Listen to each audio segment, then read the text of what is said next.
On this episode, you're going to see some crazy driving. Bob Uecker, he died from Major League, the movie with Charlie Sheen. Just a little bit outside. You're going to see a little bit of everything, so stick to the end, and I hope you enjoy it. Thanks for watching Raymond Riggs Roadhouse with Bo, Luke, and I.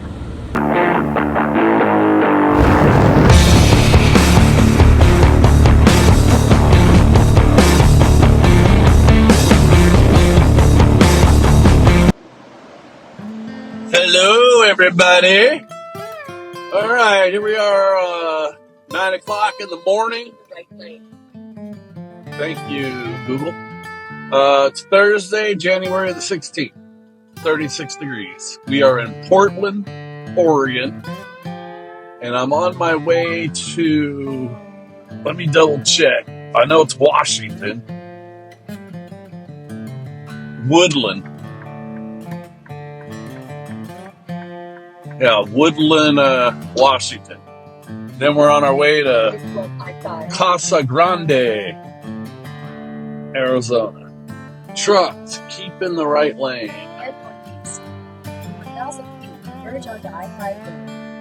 Thank you, Google.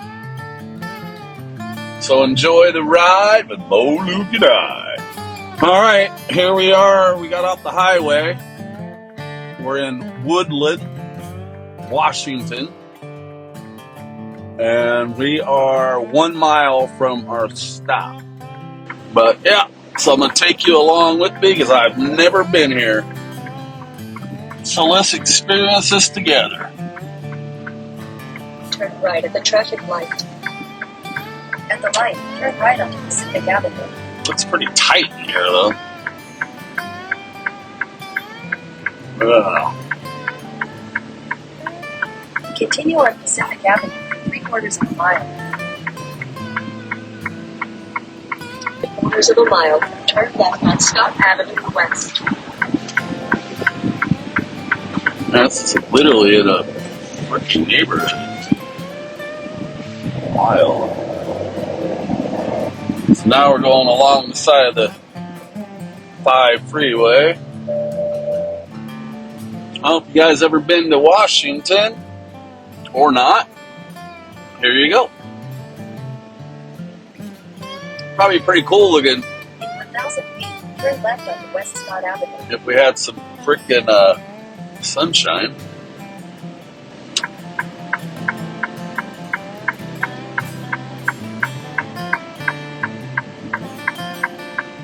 And they don't have a stop sign coming off the off ramp.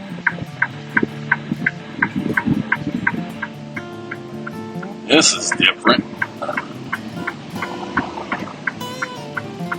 So, continue on West Scott Avenue for half a mile.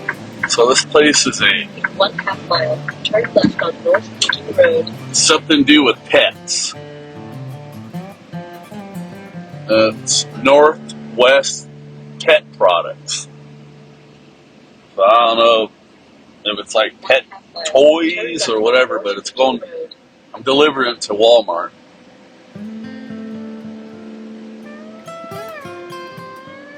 Oh God, I hope this is going to be easy. Low ground clearance. Peeking.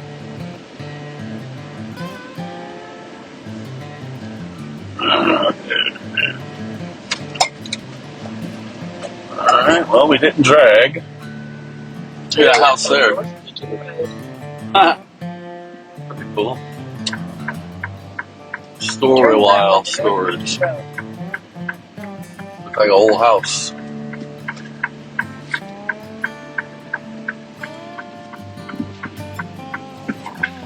In 1/4 mile, turn left. In 1/4 mile, arrive at 350 North Beacon Road on the left.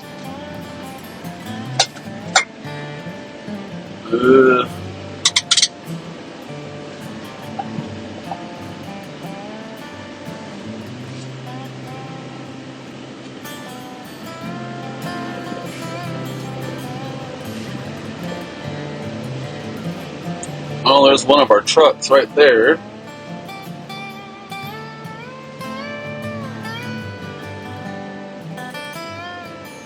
Turn left, then turn right. Arriving at 350 North Peking Road on the left.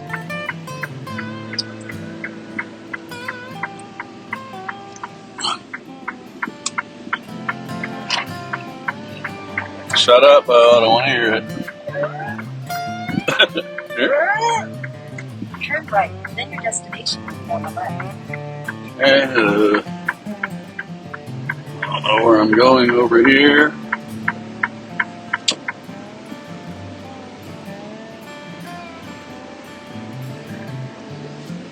No idea what I'm doing. But I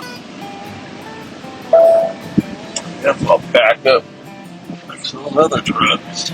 Your destination is on the left.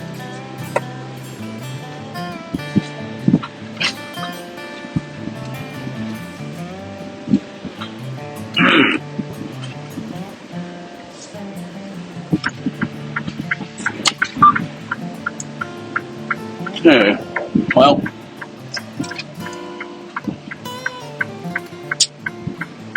I'm glad you guys came along with me. Like I said, I've never been here.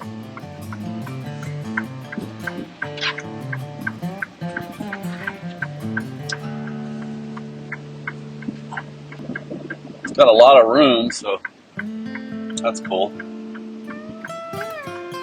Alright guys, I'll let you go for now. Bye. Alright, here we are at the dock getting loaded.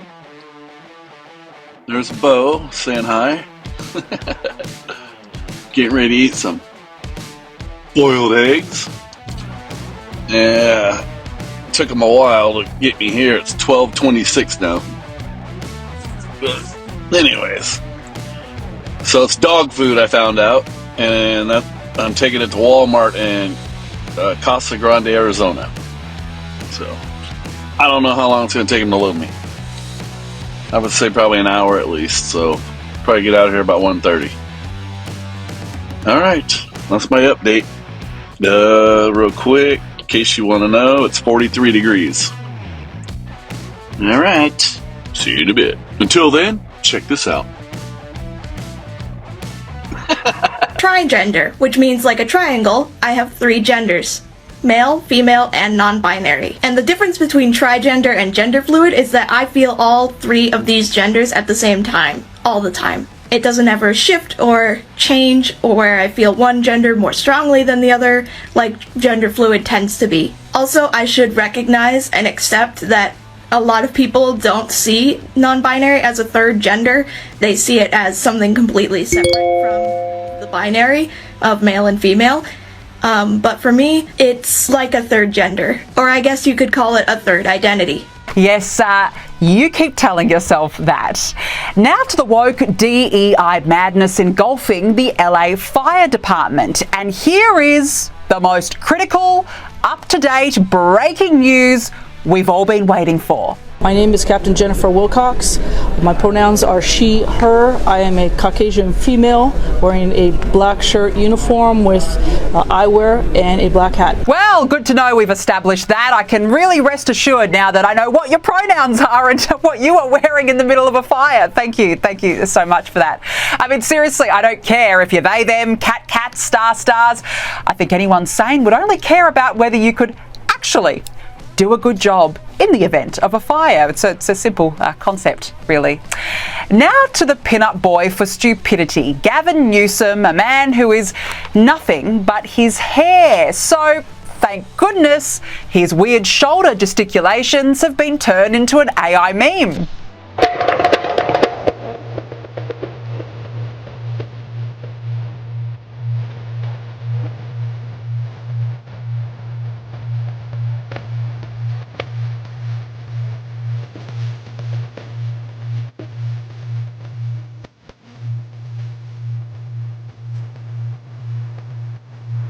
Yeah, it's got quite a ring to it, doesn't it? But I suspect, though, that this might top it.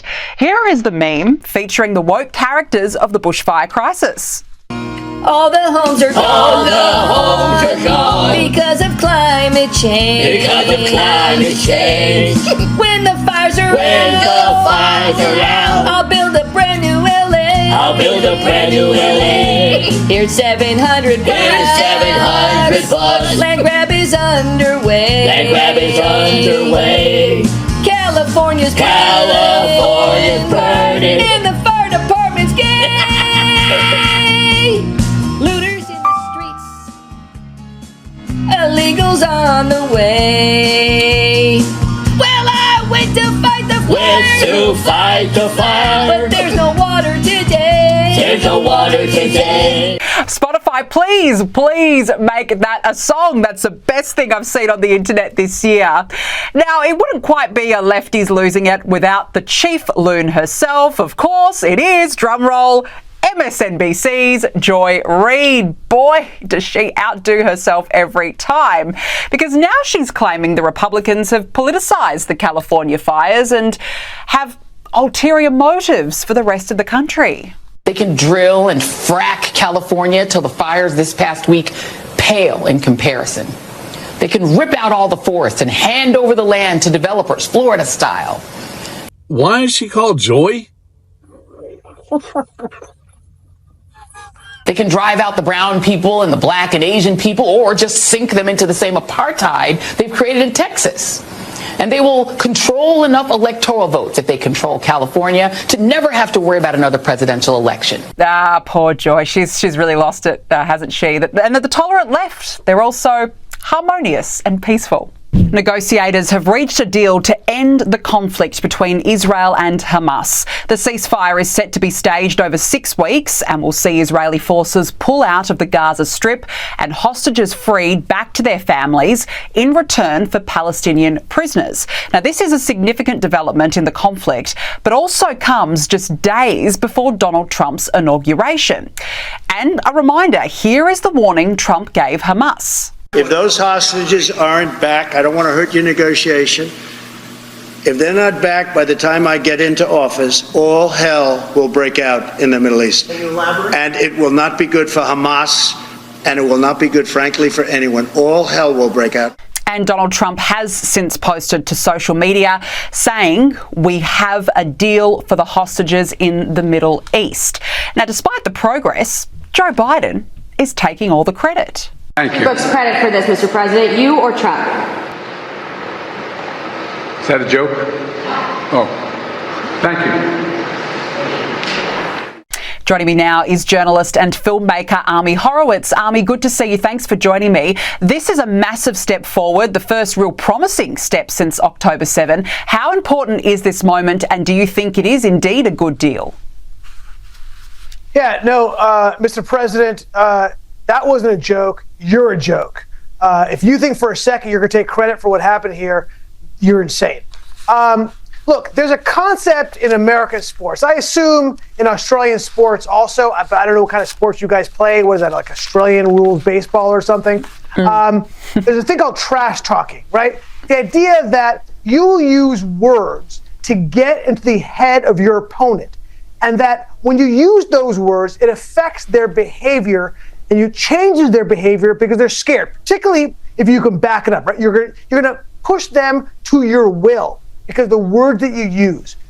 This is classic trash talking, right? When the president says all hell is going to break loose, his opponents say, what does he mean? What is he talking about? And they had 4 years of his presidency and they know they can back it up. So this is what we're talking about. Also, in January 26, 1900, Teddy Roosevelt wrote a letter to Henry L. Sprague, a congressman from Boston. And in that letter, he used the immortal words, speak softly and carry a big stick, right? I don't know if you guys Australians know that, but all Americans know that phrase. Now, Trump has turned that on his head. He speaks loudly and carries a big stick. This is what you're seeing. You're seeing today the Trump effect, right? Everybody's saying it over and over again. It is absolutely 100% demonstrably true. And not just with the hostages, right? We had over a year of an ineffective president who could not get the hostages released. And now he gets elected and all of a sudden they're released. There's no connection. You've got to be a crazy person not to think that. But what you see now is a Trump effect across the board, right? So you see, for example, when it comes to Denmark, I think it's a great example. I think people are talking about how crazy he is. Oh my God, we're going to try to acquire Greenland. Well, guess what? Because of his verbosity, what does Denmark agree to do? Now they're saying, hey, you know what? We're actually going to increase our funding and our attention on Greenland so we can counter-effect the Chinese and the Russians. Exactly what Trump meant to happen through his trolling. Now, your question about whether or not this is a good deal or not look, this is very difficult to assess. First of all, we're in early days. Second of all, look, we're here, they're in there, right? The prime minister, the Israelis, they're involved at day to day. It's their hostages. It's difficult for us to opine on whether or not it's a good deal. I would just say this. Look, you have to understand the downsides before you go in. I think a way to assess the downside is looking at the Gilad Shalit deal that was made. Gilad Shalit was an Israeli soldier who was held for a few years. And they essentially released dozens, actually hundreds, of Palestinian terrorists, people with blood on their hands, similar to what this deal we're having now. And 2 years after that deal was made, Israeli security forces had stopped over 40 attempted terrorist attacks by those particular people. Over a dozen people were actually murdered in 2 years later, directly by the people who were released. And like people have been saying, one of the people who were released, by the way, then was Yahya Sinwar, who of course was the mastermind behind October 7th. So as you have to understand there is a downside. I have no question the Israelis understand that.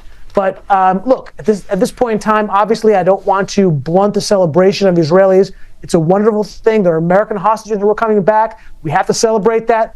But to think that this was a victory solely or at all by President Biden, it just doesn't make any sense. No, and just to pick you up on that, I mean, you mentioned the Trump effect. There's no doubt that Trump's had a huge influence. He has been warning Hamas for weeks, and yet the White House is still refusing to acknowledge Trump. Have a look at this. The State Department briefed our colleagues that President Trump was critical in getting this deal over the line. Do you not agree with that statement? I mean, look, I'm not going to speak to a random person. I don't know who this person is. I'm not going to. Oh. I can't wait to never see this White House press secretary ever again. I mean, she's just absolutely deluded. But the reality is what has Biden been doing for the last 14 months? And not to mention all of the policies that he has implemented, it has done nothing to help Israel out. I don't think he knows what he's been doing for the last 14 months. So you expect me to know what the man's been doing? No, I love that random person, and you can hear them. Literally, she's your colleague. Look, delusional is the right word. Delusional has been really what this entire presidency has been, one long delusion. Thank God it's over. Look, Danica, I won't disagree with you. I feel terrible. I'm not going to see her again. She was wonderful. She gave me so much, I don't know what I'm going to talk about going forward for the next year. She made up like literally 25% of my content. So I don't know what I'm going to be talking about. What will you do now, Army? Well, who else are we going to talk about now? Exactly. Gosh, good riddance, though, I say. Now, look, let's move on because it's been another day of Donald Trump's picks absolutely shutting down dumb senators during confirmation hearings. Pete Hegseth performed brilliant yesterday, but now it was Attorney General nominee Pam Bondi's turn, and I think she nailed it. Here she is turning the tables on Democrat Adam Schiff.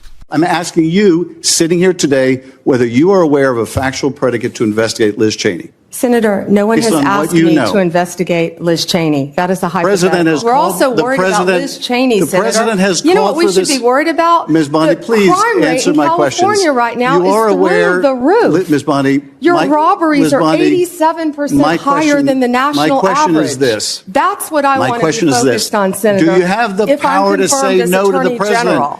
And, Army, funnily enough, this is the very same dopey man who happens to sleep, doze off during hearings himself. How dumb are these Democrats, Army? I mean, if only him dozing off was the only thing that Adam Schiff did, I think we'd be in a better position for this country. Look, the richness of the Democrats attacking Pam Bondi, asking her if she's going to do the dirty work for the president is so clear and so rich. And for Adam Schiff, the tip of the spear of creating and the weaponization of the Justice Department, to have him, I mean, does he have no shame to go up there and grill Pam Bondi's issue? This is what this man did for 4 years. The Russia hoax over and over again, the weaponization of all of these structures of our government that he and the Democrats had put to use against President Trump. I mean, have they no shame? They not look in, do not have mirrors in their homes? It's ridiculous. No, she did school them. How do I know that? Because after that fiery exchange you just played, on the second half of Adam Schiff's questions, he was far different. He's a different person, quieter, more respectful. When she turned it around and said, yeah, maybe you should spend more time working about the crime in California than worrying about these issues, we'd all be better off. It was wonderful to see. It was great. Pam Bondi's going to do a great job. Yeah, she's got these lunatics wrapped around her finger, and they also tried these bullying tactics on her. And here was the response. Have a look. The next question you can speak, and I hope you answer, Ms. Bondi. Well, I'd now, like when to we met answer yesterday, the previous one, Senator. When we met yesterday, you pointed your finger at me and you said did not you were seem speaking. to be familiar Let me answer with my question. the I'm not going to be bullied by you, clause, the Senator 14th Padilla. Amendment. You tell me in this committee what the citizenship clause of the 14th Amendment says. Senator, I'm here to answer your questions. I'm not here to do your homework and study for you. If I am confirmed as you're Attorney the one General, asking for a confirmation hey, vote, you ma'am. cut me off. Can I please finish? What does the 14th Amendment say? Senator, the 14th Amendment, we all know, addresses birthright citizenship. I've been a state prosecutor. I've been a state AG. Yeah, she just handled herself with so much grace there. I just think she's fantastic. But look, let's move on, because Donald Trump's nominee for Secretary of State, Marco Rubio, has warned that a dangerous China cheated its way to superpower status and described it as the most potent and dangerous near-peer adversary this nation has ever faced. Have a look. If we stay on the road we're on right now, in less than 10 years, virtually everything that matters to us in life will depend on whether China will allow us to have it or not. Everything from the blood pressure medicine we take to what movies we get to watch, and everything in between, we will depend on China for it. They have come to dominate the critical mineral industry supplies throughout the world. Everywhere in the world, they've now established critical mineral rights. Even those who want to see more electric cars, no matter where you make them, those batteries are almost entirely dependent on the ability of the Chinese and the willingness of the Chinese Communist Party to produce it and export it to you. I mean, no doubt he's going to be a very strong Secretary of State. What do you make of those comments? Yeah, first of all, I was in China last week, and it's a scary place to be. Everywhere you go are cameras. You go to the subway. Literally, as you put your ticket into the subway toll booth, there's literally cameras that you're looking at. They're doing facial recognition. You see the square around your face. It's a scary, scary fascist place. It is the most potent and dangerous enemy we have, and he recognized that. First of all, I want to say that it seems to me now that all of the obstinance of the Democrats to Trump's nominee seem to be melting away. I'm glad to see it. I don't think it's in small part because the polling that they see also, and the last polling we saw just came out a few days ago, that President Trump is now on a percentage basis 25% ahead of Joe Biden. No shock there. But what I think we see here, and the important takeaway here, is that when you look at a person like Marco Rubio, you see that Trump is not going to be an isolationist, right? That's what people kept saying. That being America first and being engaged in the world are not mutually exclusive. Trump and his nominees understand the threats that we face, whether it be China or Russia or Iran or Hamas. They know it, they understand it, they want to engage it. This is not an isolationist. It wasn't the first term, it will not be the second term. It's a robust, a diverse administration that I think will put the world in a better place. No question about it. No, I completely agree with you. You're absolutely spot on. Now, I want to talk to you about Meta, because Mark Zuckerberg is apparently facing a revolt of sorts from staff who are just so furious about his, quote, MAGA makeover. This, of course, comes after the Facebook founder said that there was too much censorship on Facebook as well as Instagram. And I had to laugh here. One employee said it's total chaos internally at Meta right now. I'd call the mood shock and disbelief. I mean, you've just got to laugh, don't you? It's just funny. No, it's great. It's wonderful. It's rich. I want to see what they're going to say, because Mark Zuckerberg is actually going to the inauguration. And I think it's going to be wonderful to see him sitting next to Elon Musk, which is the plan. Look, I don't blame the guy. He's looking out for his own interests, right? He understands what's happening in the next 4 years. He wants to get ahead of it.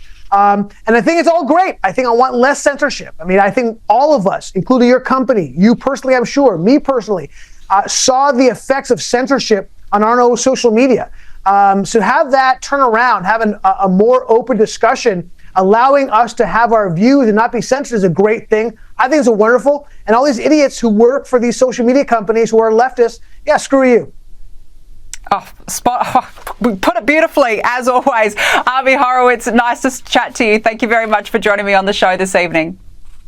Always a pleasure. Pretty cool look.